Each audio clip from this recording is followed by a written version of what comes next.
After weeks of planning involving maps, planning routes, playing with cameras, mucking about in recording studios, and fiddling with computers in order to design websites, the journey of a million steps begins one sunny Sunday, quite predictably, at High Wycombe Station. A journey that takes me through Birmingham and its impressive New Street Station, all the way to Runcorn. Excitement that is crossing the Mersey. Staring out the window at the sand dunes and golf clubs, till I finally arrive at the start of diagonal walking in Formby, Lancashire.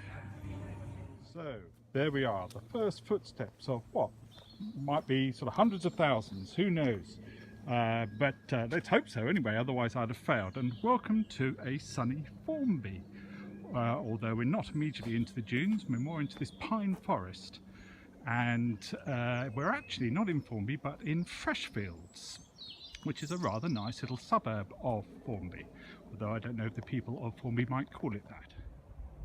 Well, I finally found the beach, which I thought I was never going to find, but here it is, surrounded by dunes. Oh, looks like the dunes are busting out all over. There, one for the kids. And finally, the sea, which is great. It's probably the last sight I'm going to get of the sea proper until we get to Dungeness, whenever that will be. But look at that beach. Fantastic. I'm not so sure. The tide looks pretty high, but people are walking on there and I want to make the lifeboat station, so off I go. So the reason I wanted to make the lifeboat station is because it was the first in Britain. It's disused now, and you can only see it at low tide. So it's high tide now, so all we can see is those wind turbines. Don't know if you can see those out on the horizon. Oh, and a lifebelt, obviously. Lifebelt, but no lifeboat. Well, when I said that was going to be the last I was going to see of the sea, I was quite obviously lying, because this is Crosby and the famous Iron Men of the installation Another Place by Anthony Gormley. It's quite a surreal experience.